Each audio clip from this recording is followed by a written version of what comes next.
Hello student, welcome back to my channel SL Social Academy. Today we study the first chapter of economics development of 10th class. सबसे पहली चीज़, आप लोगों ने geography में resource and development देखा.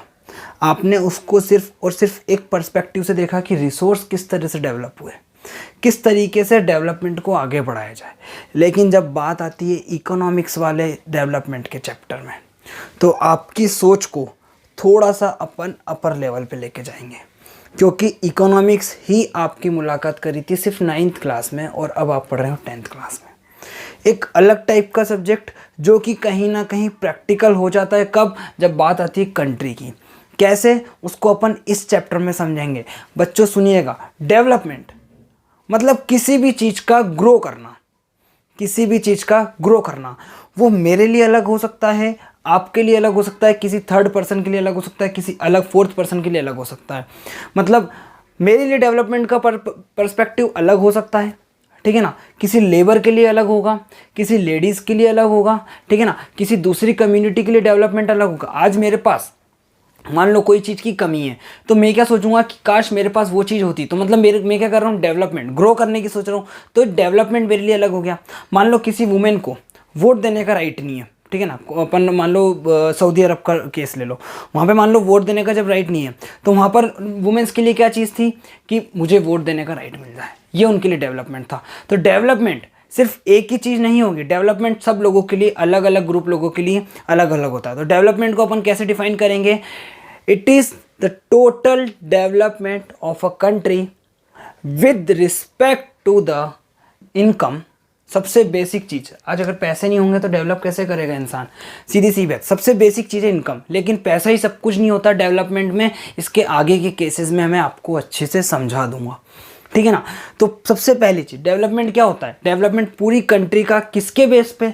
या तो इनकम हो, एजुकेशन अच्छी हो. सीधी सी बात है, एक एक पॉइंट लेके डिस्कस करते चलेंगे, क्योंकि बोर्ड एग्जाम में कुछ भी कहीं से भी पूछ सकते हैं. अगर 10th क्लास में अगर डेवलपमेंट वर्ड से ही आपको पूरा चैप्टर बना दिया गया है, तो सोचिए इसके पीछे क्या जान है, ठीक है ना. ये चैप्टर आराम से अपन 2-3 पार्ट में पढ़ेंगे, अच्छे से समझेंगे.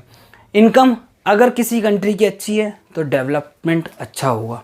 एजुकेशन किसी कंट्री की अच्छी है तो डेवलपमेंट है, ठीक है ना. मान लो यार मेरे पास, अगर मेरी कंट्री की इनकम अच्छी है लेकिन एजुकेशन कम है ना.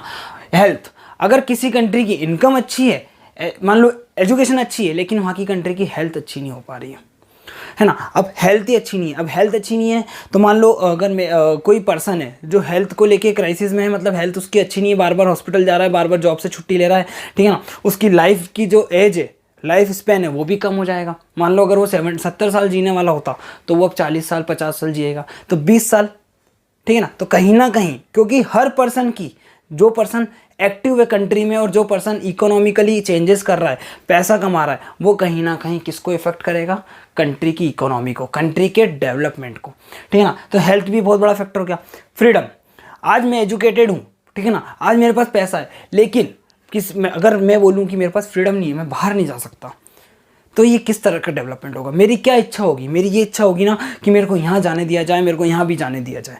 मैं अब यूँ नहीं बोलूँगा कि मेरे को पाकिस्तान जाना है, या मेरे को चाइना जाना है, या मेरे को अमेरिका जाना है. मेरे को पर्टिकुलरली ऐसा नहीं बोलूँगा, उसके मेरे को प्रोटोकॉल क्लियर करने होंगे, ठीक है ना. तो मेरे को फ्रीडम चाहिए, तो ये भी एक डेवलपमेंट का होगी. रिस्पेक्ट, आज मान लो मैं कहीं गया, ठीक है ना, आज मान लो मैं 10 लोगों के बीच में गया, ठीक है, 10 लोगों के बीच में गया और मेरे को वहाँ पर रिस्पेक्ट नहीं मिली, तो मैं कहीं ना कहीं पर वहाँ पर अपना माइंडसेट कैसा, बिल्कुल एकदम ऐसा बना लूँगा कि नहीं यार मेरे को रिस्पेक्ट नहीं मिल रही, मैं अलग टाइप का पर्सन हूँ क्या.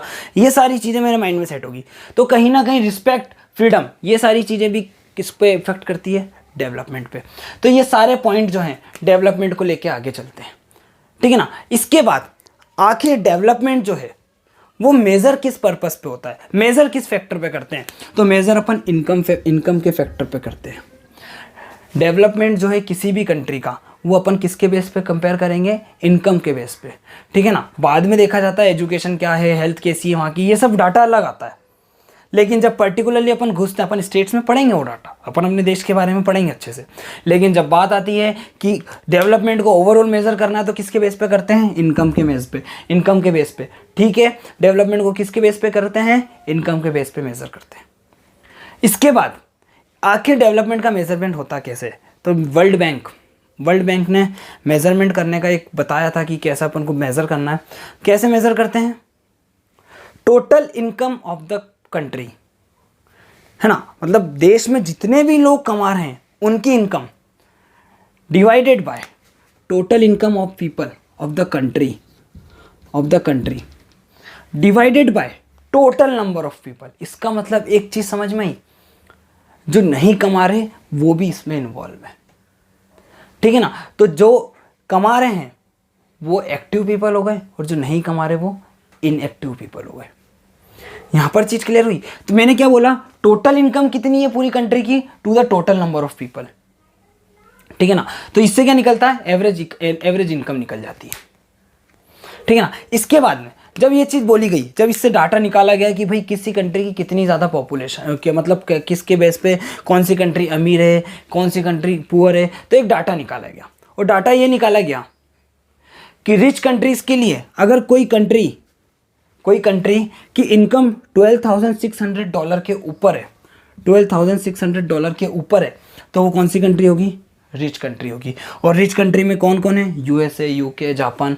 क्यों? क्योंकि इनकी पॉपुलेशन कम है और इनकी इनकम ज़्यादा है, ठीक है ना। तो कौन सी हो गई, यूएसए, यूके, जापान। और इन्हीं को क्या बोल दिया था, जो रिच कंट्रीज है उन्हीं को बोला जाता है डेवलप्ड कंट्रीज बोला जाता है।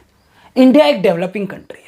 इसका मतलब एक चीज़ तो क्लियर हो गई कि इंडिया की $12,600 से ज़्यादा इनकम नहीं है, ठीक है ना। टोटल एवरेज इनकम इंडिया की इतनी नहीं है।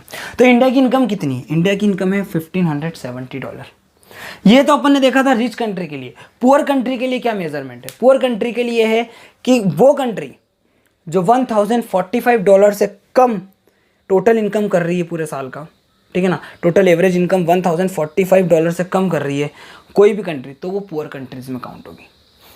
इंडिया का डाटा थोड़ा सा ही ज़्यादा है। क्यों? क्योंकि इंडिया में पॉपुलेशन ज़्यादा है और कमाने वाले लोग कम हैं, ठीक है ना। अब देखिए, लेकिन इसका कहीं ना कहीं एक लिमिटेशन आता है। वो लिमिटेशन कैसा आता है, आपने तो भाई देख लिया कि कितने लोग कमा रहे हैं, देश में से कितना पैसा निकल के आ रहा है, पॉपुलेशन से डिवाइड कर दो। अपन ने बात कर ली भाई, ये हो गया एवरेज इनकम हो गई कंट्री की, है ना। इसी बेस पर अपन ने रिच कंट्री बता दिया, पुअर कंट्री का वो बता दिया परफॉर्मा। फिर लेकिन अपन ने बोला कि इस बेस पर अपन ने डेवलप्ड कंट्री बता दी, डेवलपिंग कंट्री बता दी।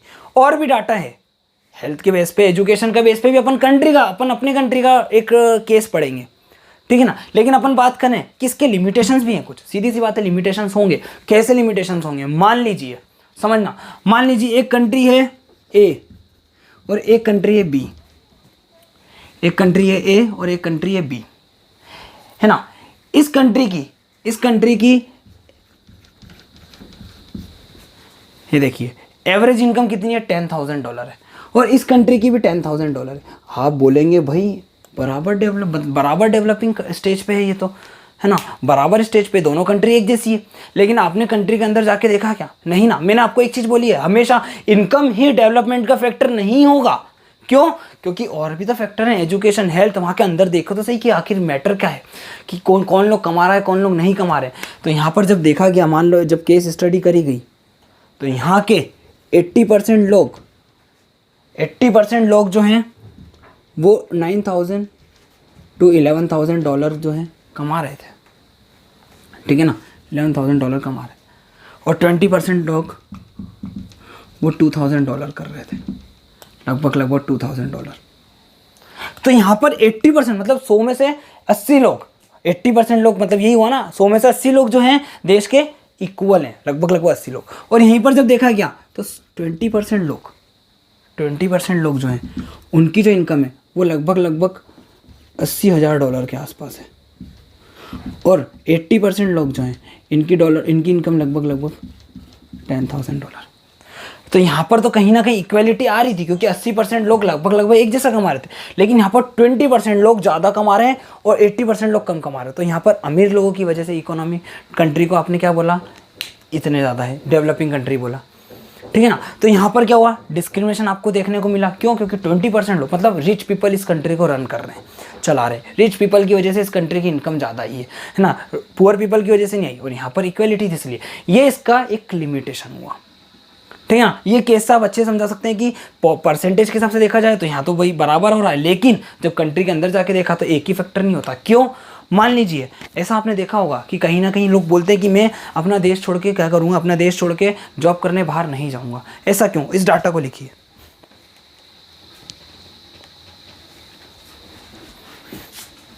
यहाँ तक आया समझ, है ना? तो ऐसा क्यों? क्योंकि इन्होंने देखा कि भाई यार, मैं बोला मैं इंग्लैंड में जाऊँगा जॉब करने, कोई बोला जॉब में इंग्लैंड करने जाऊँगा, वहाँ पे पैकेज उसको मिल रहा है भाई 50 लाख का, लेकिन बोला नहीं मैं अपना देश छोड़ के नहीं जाऊँगा।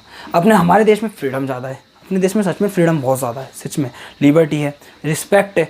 और वहीं पे मैं वहाँ इंग्लैंड चले जाऊँगा तो वहाँ पे मेरे साथ डिस्क्रिमिनेशन होगा। तो यहाँ पे डेवलपमेंट के लिए सोच रहा हूँ मैं, यहाँ पे मैं इनकम की नहीं सोच रहा हूँ। तो यहाँ पर जब इंसान डेवलपमेंट की सोच रहा है तो यहाँ पे इनकम की नहीं सोच रहा, और दूसरे कौन से फैक्टर सोच रहा है? फ्रीडम की सोच रहा है, रिस्पेक्ट की सोच रहा है, लिबर्टी की सोच रहा है। ठीक है ना? तो ये फैक्टर्स भी होते हैं जो डेवलपमेंट को इम्प्रूव करते हैं। ठीक है ना? और अपन आगे कंटिन्यू करेंगे नेक्स्ट पार्ट में, जिसमें अपन कवर करेंगे कंपैरिजंस को स्टेट के, कि हाँ किस तरीके से इंडिया में डेवलपमेंट कौन से स्टेट का किस बेसिस पे चलता है। ठीक है ना? क्या उनका रोल है और क्या उनका रोल प्ले, कौन सा स्टेट पीछे है, कौन सा स्टेट आगे। ठीक है ना? और उसके नेक्स्ट पार्ट में अपन लास्ट पार्ट में ये देखेंगे कि हेल्थ और एजुकेशन किस तरीके से किसी कंट्री को इम्पैक्ट करती है, डेवलपमेंट को।